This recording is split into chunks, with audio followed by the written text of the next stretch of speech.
महाकुंभ 2025 अपने आप में नई कहानी के साथ साथ ऊर्जा का स्रोत, भारत की अस्मिता, भारत के भविष्य की नींव भी तय करने वाला होगा। ऐसा मैं नहीं कह रहा हूं, ऐसा सन्यासी गढ़ ही कह रहे हैं, क्योंकि यहां से आध्यात्मिक चेतना अपने उफान पर होगी और उसके बाद यह पूरे देश भर में भारत की सांस्कृतिक विरासत का परचम पूरी दुनिया में लहराएगी। और इस क्रम में ही महिला सन्यासियों का भी अपना महत्वपूर्ण योगदान है। भारत की जो आध्यात्मिक चेतना है उसके बारे में पूरी दुनिया में इस समय चर्चा हो रही है, और यह चर्चा बहुत खास हो जाती है, बहुत अच्छी हो जाती है जब महिला सन्यासी भी इसमें जुड़ती हैं। हमारे साथ सन्यासिनी अखाड़ा जूना अखाड़ा का ही एक अंग है। उनकी महिला सन्यासी दिव्या गिरी जी हैं। दिव्या जी, सबसे पहले तो आपको मैं प्रणाम कर रहा हूं। आप लोग मातृशक्ति हैं, आपके नेतृत्व में ही समाज का भला हो सकता है। हम आपसे यह जानना चाहते हैं कि कब से आप जुड़ी और महिला सन्यासी कैसे जुड़ती हैं, किसी अखाड़े से, या फिर हम अगर बात करें कुंभ की तो कुंभ में उनका क्या योगदान होता है। पहले तो आप यह समझिए कि कोई भी महिला या पुरुष सन्यासी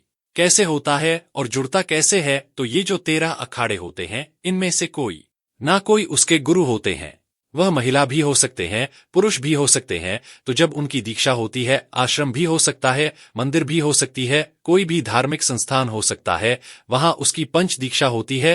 फिर आगामी आने वाला जो भी कुंभ पड़ता है उसमें उसकी पूर्ण दीक्षा होती है, चाहे वो कहीं का कुंभ हो, उज्जैन का हो, नासिक का हो, हरिद्वार का हो, या फिर प्रयागराज का। हाँ, 4 जगह कुंभ में पड़ता है। उत्तर प्रदेश के लिए चकी ज्यादा महत्वपूर्ण है, प्रयागराज तो प्रयागराज बहुत ज्यादा विशालतम रूप में देखा और मनाया जाता है। उसके बाद में हरिद्वार का, उसके बाद नासिक, और उसके बाद हम लोग एक जो दीक्षा का एक क्रम है। अगर मान ली बाय चांस कहीं से कुंभ छूट जाता है तो काशी में भी हो सकता है। काशी अगर मान लीजिए चारों जगह स्थानों में कुंभ में अगर दीक्षा नहीं हो पाई तो काशी में वह दीक्षा पूर्ण हो जाती है। हाँ, दीक्षा पूर्ण हो जाएगी, मगर जो प्राथमिक दीक्षा है, जैसे पहले संन्यास के पहले जब आप आश्रम व्यवस्था में सेवा कर रहे होते हैं, पंच दीक्षा होती है, तो उसको अवधूत या महापुरुष या अवधूता नहीं कहते हैं। उसके बाद जब उसकी पंच दीक्षा हो जाती है और कुंभ की हो जाएगी तो पूर्ण मानी जाती है, तब वह महंत लगा सकता है। जैसे एक हम लोगों के अंदर एक जैसे कुछ क्लास पास आउट होते हैं तो उसे मार्कशीट मिलती है,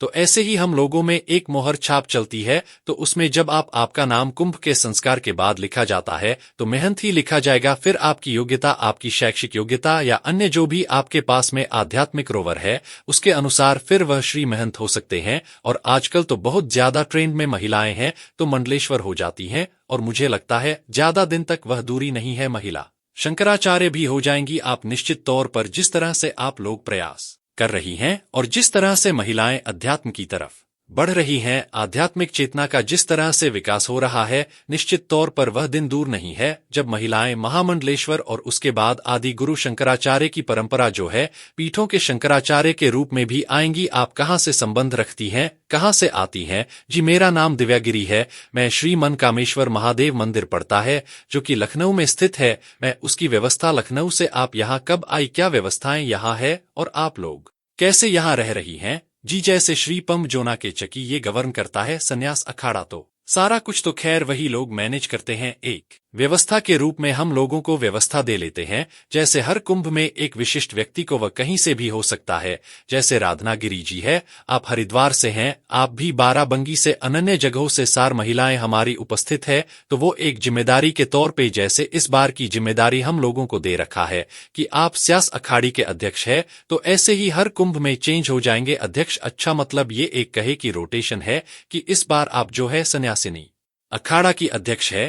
जी, ऐसे ही रोटेशन क्रम में हर क्रम में चेंज हो जाता है। तो मात्र वैसे तो यहाँ पे ऐसी कोई जो दीक्षा की प्रणाली है वो अंदर में नहीं होती, वो सारा जुने अखाड़े में होती है। बस एक व्यवस्था को देखते हुए एक व्यक्ति की जिम्मेदारी पर लगाया जाता है और वह उस कुंभ को पूर्ण रूपण से उस जिम्मेदारी का निर्वहन करता है। अगर हम बात करें जैसे कि लोकतंत्र की बहुत चर्चा होती है कि लोकतंत्र अभी चलने वाली परिपाटियों में सबसे बेहतर गवर्निंग परिपाटी है जिसमें सरकार चलती है, तो यहाँ लोकतांत्रिक व्यवस्था पहले से ही कायम है कि जो इस बार अध्यक्ष बनेगा वह अगली बार नहीं होगा, कोई और होगा, या जिसको निश्चित किया जाएगा। रोटेशन चलता रहे एक लोकतांत्रिक प्रक्रिया है, हाँ लोकतांत्रिक है, और इसमें सबकी सहभागिता है। जैसे हमारा लखनऊ से कम दूरी पर पड़ता है प्रयागराज, तो हम ज्यादा मैनेज कर सकते हैं उसको, तो वह हमारी व्यवस्था में है। अन्य जैसे आप हरिद्वार से हैं तो आप हरिद्वार का होगा, तो वो यह श्री पंचम जूना अखाड़ा है, वो नियुक्त कर देता है किसको कहाँ की जिम्मेदारी देना है, और वो उसको अध्यक्ष के रूप में वहां पर नियुक्ति दे देता है। महाराज जी, अगर हम यह बात करें कि महिला सन्यासियों की जो संख्या है दिन प्रतिदिन, आपको क्या लग रहा है बढ़ती जा रही है, और सन्यास जो एक अपने आप में आध्यात्मिक चेतना का उच्चतम शिखर होता है, इसकी तरफ भी महिलाएं बढ़ रही हैं। इसके लिए आप क्या कहना चाहेंगी? जो तमाम गृहस्थ महिलाएं हैं, वह गृहस्थ जीवन में रहते हुए कैसे सन्यास परंपरा के जो अवयव होते हैं उनको धारण कर सकती हैं, समाज को कैसे आगे ले जाने की बात कर सकती है? ऐसे तो महिलाएं बहुत आजकल आगे हैं, पायलट है, डॉक्टर हैं, इंजीनियर हैं, कोई ऐसा क्षेत्र नहीं है जहां अब महिलाएं नहीं है। लेकिन आध्यात्मिक चेतना के स्तर पर घर में रहते हुए क्या कर सकती हैं महिलाएं? देखिए, वह चाहे समाज हो या सन्यास हो या राजनीति हो या कोई भी आप उनको जिम्मेदारी देंगे, तो मुझे ऐसा लगता है ऐसा नहीं है। यह पूर्ण रूप से सत्य ही है कि महिला समाज की केंद्र बिंदु है, तो वह उसके आसपास ही समाज घूमता है। आप अगर किसी महिला को किसी मठ की जिम्मेदारी दे आप, या किसी आश्रम की, वैसे तो आप जिम्मेदारी नहीं भी देंगे तो भी वह संभालेगी। अगर कोई पुरुष उसका उनके गुरुदेव है तो वह तो मात्र बैठेंगे ही ना अपने स्थल पर, जो महिला होगी वही तो आसपास घूमेगी, वही सारी व्यवस्था करेगी। तो जब आप उसको बैठा देंगे तो भी वो व्यवस्था करेगी। तो जैसे आप इसको अपने गहरस में समझिए, अगर आपके वहां आपकी पत्नी, बहन, बेटियां अगर कोई कामकाजी है तो वह पहले कार्य करके आएंगी, बाहर से ऑफिस से कार्य करके आएंगे ना, उसके बावजूद भी उनको किचन संभालना है, उनको अन्य व्यवस्था संभाल है। ऐसे ही हम लोगों को भले ही कितनी बड़ी जिम्मेदारी दे दी जाए, भले ही कितने उच्चतम शिखर पर पहुंचा दिया जाए, किसी पद पर बैठा दिया जाए, हम लोगों को दोनों ही कार्य देखने पड़ते हैं, पूरी व्यवस्था में रहना पड़ता है। तो मुझे लगता है जितना अच्छा महिला सन्यासी किसी पद को विभूषित कर सकती है, उसके कार्यों को कर सकती है, उतना पुरुष कम कर पाएगा, क्योंकि उसके 3 से 4 कारण है। एक तो आप जब कार्य करेंगे ना तो आप एक पर फोकस करते हैं। जैसे आप मीडिया देखेंगे तो आपको लगता नहीं बस हमें वाइट करना है। अगर महिला आपकी जगह वाइट कर रही होती तो आपके आसपास भी देखते, मुझे आपके बाद क्या करना है, इसके बाद क्या करना है, इनसे क्या कहना, तो वो एक टाइम में कई कार्य कर लेती है। वैसे ही अगर आपको किसी पद पर वो आप उनको रख भी देंगे ना तो वो वहां रहते रहते भी 3-4 कार्य कर लेती है। तो जितना वो अच्छा आपको कार्य करके देंगे, मुझे नहीं लगता है कि कोई व्यक्ति उस जगह पर कर लेगा। हाँ, शपम जुनाखाड़ी की बड़ी खूबी है कि वह हर एक कुएं में एक नया कार्य करता है। जैसे पिछले कुएं में उसने किन्नर अखाड़े को शामिल किया, तो अब हम लोगों के समकक्ष, हम लोगों के साथ में कनरे भी है, वो भी जो एक समाज में एक बहुत वैसा वर्ग हम कहते हैं जिनको हम उपेक्षा थी, तो उस उपेक्षा के कारण भी अब वो बहुत उनको हर्ष उल्लास होता है,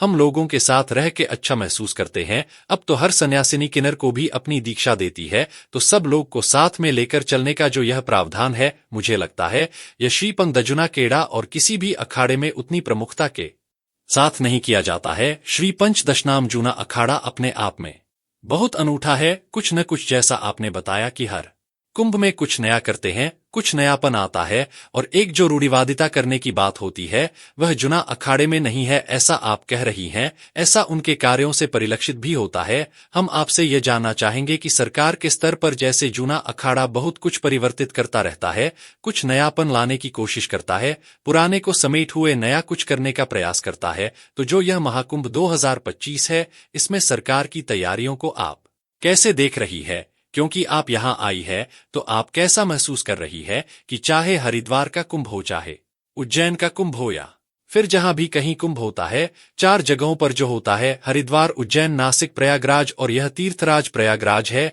यानी सभी तीर्थों का राजा है, और महाकुंभ यहीं पर विस्तार पाता है। यहीं पर त्रिवेणी है, और कहीं त्रिवेणी नहीं है, गंगा, यमुना, सरस्वती अगर कहीं माना जाता है तो वह यही है, और यहां विस्तार भी पा रहा है। तो सरकार की नीतियों का विस्तार कितना है? मुझे लगता है वह तो पूर्ण रूपेण कोशिश करे हैं इसको वस्त करने का, तभी शायद उन्होंने पिछले कुंभ में पहले उन्होंने दिव्य कुंभ रखा था, फिर भव कुंभ रखा, फिर इस बार डिजिटल कुंभ बना दिया।